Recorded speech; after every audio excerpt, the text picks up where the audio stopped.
When you leave your house, you get into your car, you pull out of your driveway, you're burning gas and spending money. Cha-ching. You head to the grocery store. You pick up your milk, bread, eggs, and my all-time favorite, peanut butter and jelly. You get to the cashier, pull out your wallet, and cha-ching, you're spending money. Then your coworkers invite you out on a Friday to this new chic restaurant. Cha-ching. And then after the meetup, you get into your SUV that you're leasing, wearing the sleek clothes that you bought with your credit card, and roll up into your home that you partially mortgaged using your student loan refund check. Cha-ching, cha-ching, cha-ching. That is the sound of your money being spent just about every day. Think about this scenario for a moment. When our parents and grandparents were young and they wanted to purchase something that they couldn't afford, they would put it on layaway. Or they'd stash money in envelopes, put it underneath their mattress until they received their desired amount. Credit was not a part of their reality. As a matter of fact, in 1910, an old Sears catalog on its cover said, "Buying on credit is folly."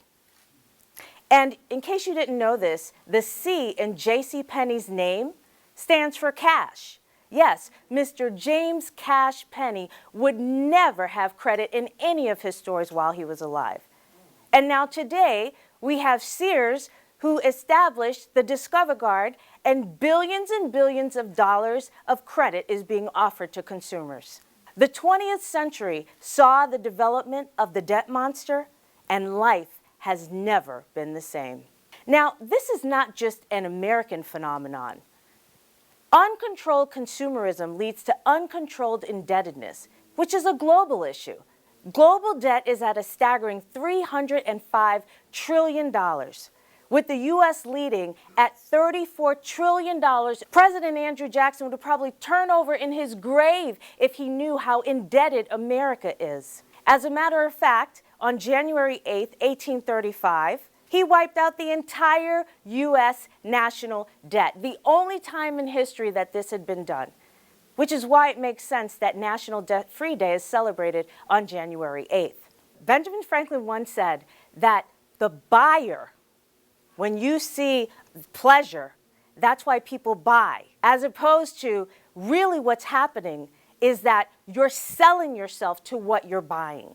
You must understand that there is a cost that you pay that's directly correlated to the debt that you have. The legendary James Brown said, "You must pay the cost to be the boss." His estate was saddled with $20 million in debt. It took a professional money manager to turn his estate around post-mortem. And I'll share with you a sad story. It's heartbreaking. It's about a man in the UK. He had just $4.61 left in his bank account, and he had 20,000 pounds of debt. In an act of total desperation, he decided to take his own life. He left behind 2 small children and a note to his parents and family that said that you'll be better off without me. Debt is often a cruel thief that steals from your future. I know this firsthand. I've been in debt my entire adult life. From the time I was 17 years old, when I bought my first car, a red Toyota Corolla. Before I could graduate from college and get a full-time job, I had my first credit card. And then at the age of 25, I bought a 2-family house in Queens, New York. I thought everything was fine and great because everyone I knew had some form of debt. They owed somebody something. And at the age of 32, I decided to take being in debt to a whole nother level. I opened up my first business with 100% financing. Then I got an SBA loan in the amount of $700,000 to open up a daycare center in New Jersey. Sadly, between my personal loans and my business loan, I was $1 million in debt. $1 million in debt.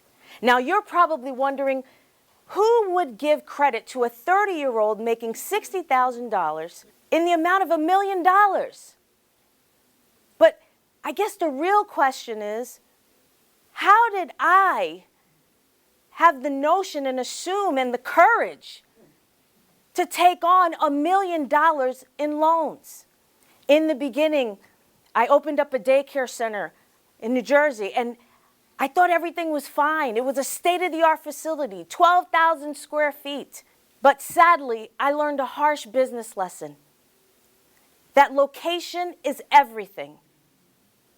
Locals in the area said to me, "I'm so sorry, you opened up your daycare center on the wrong side of the train tracks, and the people that you're hoping to attract will not be there to achieve a sustainable outcome."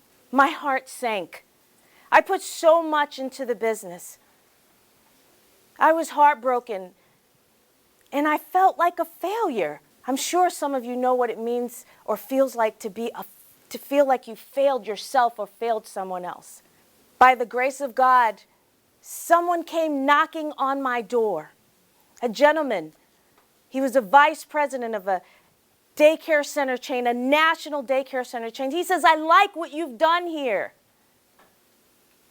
I want to acquire your business." I was so delighted because not only did he save the daycare center that I worked so hard to build, but he saved me from financial ruin. While all of this took place and I was able to be thankful and transition from this daycare, my personal debt grew. Throughout my career, working on Wall Street and owning businesses and leading in academia and ministry, I began to enjoy the finer things in life. I drove an S-Class Mercedes-Benz. I lived in a ritzy part of town, donned a Rolex watch, ate at expensive restaurants, traveled the world, Europe and Asia, but none of that fulfilled me. There was such a price that I had to pay for being in debt. It was beginning to kill my destiny.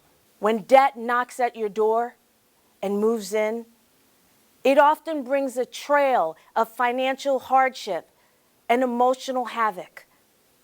As the years passed, I rarely stopped to smell the roses. I lost time, valuable time, making memories with friends and family. There were so many disappointments and missed opportunities, all because I was in debt. I began to dream of a day that I could be freed from debt's shackles. And my dream started to give me hope. Hope that one day that I too could be debt-free. But I didn't know how to get there. I started reading self-help books and journals, listening to podcasts and watching different video tutorials and interviewing debt-free people. Someday I felt that I could be debt-free.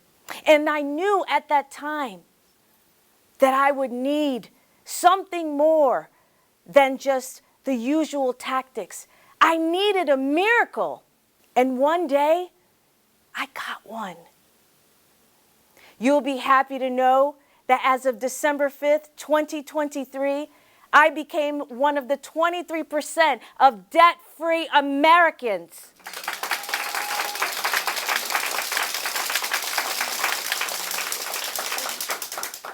And I know that some of you are thinking to yourself, well, Dr. Grace, becoming debt-free, it's not that easy. And you know what? You're right. It's not easy at all. And don't beat yourself up if you aren't doing any of this.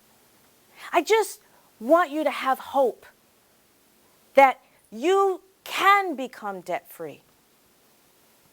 And that all you have to do is start now to think about how you can pursue your financial freedom. I hope that my debt-free journey has ignited a fire in your heart. And when some of you cross that threshold, and you will, I invite you to join me in taking up a noble challenge. Let's become agents of change and turn our debt-free lives into meaningful contributions of service to people here and everywhere. Thank you.